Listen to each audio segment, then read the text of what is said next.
Assalamualaikum warahmatullahi ta'ala wabarakatuh. Kaifahalukum? Baik, sebelum saya nak sambung cerita tentang kisah sahabat Nabi yang usianya dilanjutkan, saya rasa elok kita tahu dulu tentang Nabi kita, Nabi Muhammad SAW. Penonton semua biasa tak berbual dengan anak-anak tentang Nabi Muhammad SAW. Dengan anak saya, biasanya saya akan tanya, dia mula dengan berapa lama, kita bagi soalan trik dulu kat anak-anak. Berapa lama Al-Quran diturunkan? Begitu soalan triknya, supaya nak cerita tentang Nabi. Okey, lepas tu dari situlah saya start lah masuk part. Okey, Nabi dapat wahyu umur berapa? Lepas tu Nabi berapa lama Nabi berada di Mekah, ataupun bila Nabi berhijrah ke Madinah, berapa lama, berapa tahun. Okey, lepas tu Nabi wafat, Nabi SAW wafat umur berapa. Jadi dekat situlah kita dapat buat anak kita berfikir, dan dia faham dan tahu berapa lama tempoh Al-Quran tu diturunkan. Sebab Al-Quran diturunkan kepada Nabi Muhammad SAW. Jadi selama Nabi Muhammad SAW mendapat wahyu sehinggalah kewafatannya. Jadi dalam tempoh itulah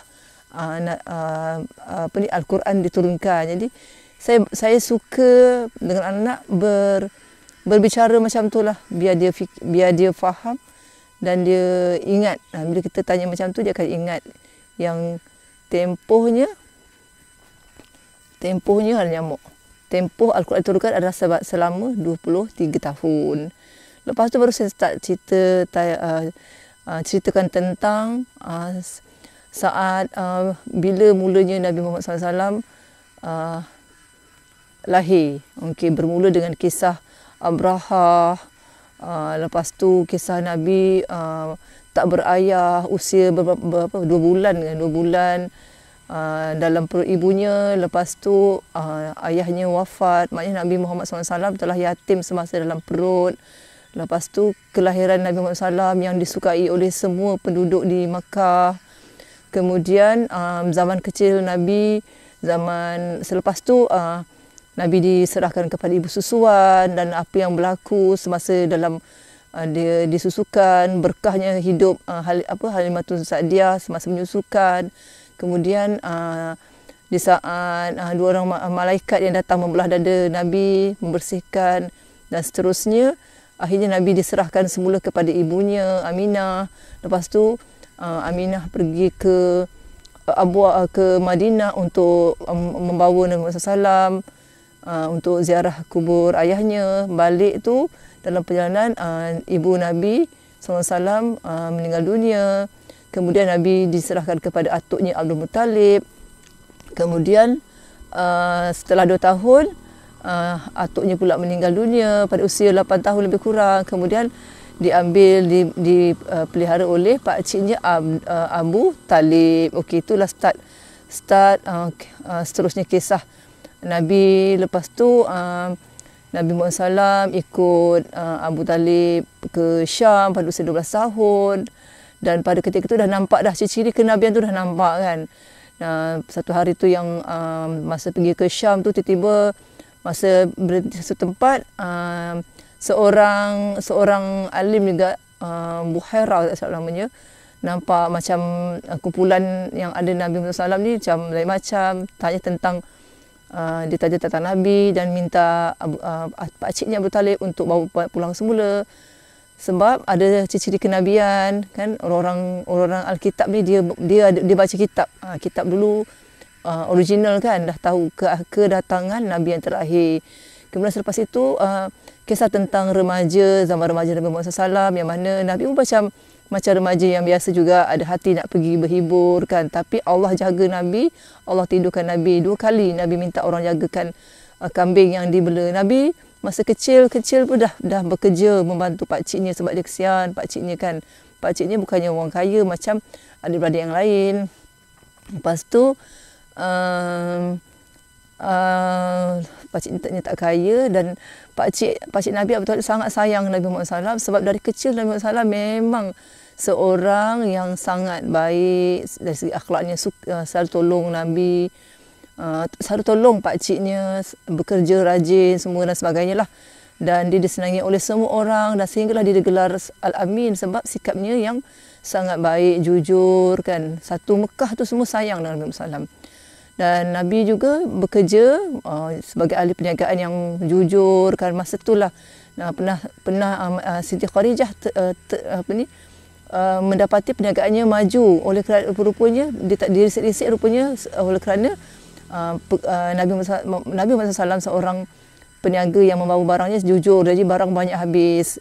Oleh kerana akhlak Nabi Muhammad SAW, maka Khadijah pun sayang, suka dan mengutuskan seseorang untuk bertanyakan Nabi, dan akhirnya mereka berkahwin. Selepas tu dalam beberapa tahun sebelum Nabi dilantik menjadi Rasulullah, keadaan Mekah pun agak teruk masa tu. Penuhkan berhala, banyak benda yang syirik kan. Dan Nabi pun pergilah ke Gua Hira untuk mengasihkan diri. Dan tak lama tu, dalam usia 40 tahun, Nabi mendapat wahyu, dan Nabi pun balik jumpa Siti Khadijah lah yang menenangkan Nabi. Dan Siti Khadijah lah wanita pertama yang berislam, dan sebenarnya sahabat Nabi yang terbaik iaitu Abu Bakar pun pun sebelum ni pun dah diberitahu tentang adanya seorang Nabi yang terakhir, dan Abu Bakar lah yang akan menemani Nabi. Dan bila Nabi memberitahu tentang yang Nabi Muhammad SAW dilantik menjadi Rasulullah SAW, Abu Bakar orang yang pertama sekali bersetuju dengan Nabi, dan segala yang Nabi katakan Abu Bakar memang setuju kan. Sebab itulah Abu Bakar digelar As-Siddiq. As-Siddiq ni maksudnya membenarkan. Okey, selepas tu seterusnya dalam mula-mula Nabi Muhammad SAW menyebarkan dakwah secara secara senyap kepada sahabat-sahabat, saudara mara, orang yang terdekat, dan ramai hamba abdi, orang-orang miskin semua mendengar ajaran Islam yang diberitahu oleh Nabi Muhammad SAW. Memang tertarik sebab apa? Memang terlalu banyak kebaikan, terlalu banyak keadilan, dan lebih benar lagi. Memang nampak kebenaran, cahaya Islam tu memang terserlah. Jadi mula-mula Nabi menyebarkan dakwah secara senyap, secara orang berdekatan. Kemudian suatu hari Nabi mendapat wahyu daripada Allah SWT, surah Al-Muzammil kan, untuk supaya Nabi menyebarkan dakwah secara terang-terang kan. Nabi pun mulalah panggil semua penduduk. Sejak je Nabi menyebar berterus terang kepada seluruh Mekah. Lepas tu Nabi Muhammad SAW terus tidak disukai oleh kebanyakan penduduk yang terutama yang kaya, termasuk pakcik Nabi Abu Lahab, Abu Jahal dan sebagainya. Dan sejak itulah Nabi Muhammad SAW menerima dan pengikut Nabi yang memeluk Islam menerima berbagai ancaman, berbagai siksaan, berbagai penghinaan, dan berbagai-bagai cercaan daripada penduduk masyarakat di Mekah. Mereka mengatakan bahawa Nabi ni telah engkar dengan nenek moyang punya kepercayaan kan. Macam-macam lah yang Nabi hadapi. Pernah dipulaukan, semua pengikut pernah dipulaukan semua, dan banyaklah macam-macam kan. Penghinaan, cecaan dan ancaman bunuh dan sebagainya yang dihadapi oleh Nabi Muhammad SAW. Setelah itu, okey, saya tak cerita semualah sebenarnya. Kalau nak cerita detail sekarang sampai besok tak habis kan. Terus lompat ke setelah berbagai dugaan. Tapi at the same time masa tu orang-orang luar dah dengar tentang Nabi Muhammad SAW, termasuklah orang di Madinah yang datang dan percaya. Sebab dalam kitab Taurat, kitab-kitab lama dah tertulis tentang Nabi yang terakhir kan. Jadi macam ada penduduk Madinah yang dah berbai'ah dan balik ke Madinah untuk menyebarkan Islam. Jadi memang ada orang luar yang dah dengar dan percaya dengan Nabi Muhammad SAW dan mengikut ajaran Islam. Dan seterusnya di Mekah tu dah dipulaukan semua kan. Dah sampailah ke satu saat isteri Nabi Muhammad SAW, saat yang paling sedih bagi Muhammad SAW, penyokong kuat Nabi, yang selalu support Nabi SAW, isteri Nabi SAW, telah wafat. Begitu juga dengan pakcik Nabi Abu Talib yang memang mendukung penuh dengan Nabi SAW pun telah meninggal dunia. Jadi itu adalah hari kesedihan Nabi SAW yang sangat sedih, sangat pilu. Nabi pun pergilah ke Taif tu untuk berdakwah, menyebarkan Islam. Tapi masyarakat di Taif menolak dan anak-anak kecil baling batu sehingga luka-luka berdarah Nabi Muhammad SAW. Nabi SAW merasa sedih sangat sehinggalah malaikat offer kan, nak adakah aku akan angkat gunung di bukit untuk himpit, untuk hempap kan dekat penduduk Taif. Nabi kata tak apalah, bahkan mereka tak tahu. Nabi kata, tapi Allah SWT tahu kesedihan Nabi. Allah SWT memang Allah Maha mengetahui kan, mengembirakan hati Nabi SAW dengan itulah dia peristiwa Isra Mi'raj. Jadi Nabi telah Isra dibawa daripada Mekah ke Baitul Maqdis, dari Mi'raj dan Baitul Maqdis, Mi'raj ke Sidratul Muntaha, dan panjang lagi lah saya cerita dengan anak. Jadi bila anak-anak kita tahu, seeloknya kita cerita lagi detail lah tentang Nabi kita kan pada anak-anak kan, macam peristiwa yang Nabi berjuang bersungguh, sahabat-sahabat Nabi yang diseksa semua tapi mereka tetap dengan iman. Cerita dengan anak-anak bersungguh-sungguh ni, dengan satu part tu cerita betul-betul. Jadi anak-anak kita akan merasai, biar dia merasa kan. Jadi bila kita nak nasihat anak-anak, kita boleh gunakan pengetahuan kita tentang sirah-sirah Nabi ni kan. Apa yang berlaku pada zaman Nabi, bezanya cuma zaman. Mungkin dulu tak ada apa-apa kan, tapi dia aplikasinya sampai sekarang. Mungkin kenderaan dulu tak ada kereta, tapi sebenarnya ada. Dulu guna unta, sekarang guna kereta, sama aja. Beza zaman, tapi kehidupan tu sama je. Semuanya kena lalui dengan yang terbaik. Dan apa-apa pun mesti bila kita buat baik dengan orang kan, kita buat benda yang kita senyum dengan orang, orang akan balas balik senyuman kita kan. Itulah ajaran Islam yang seperti yang Allah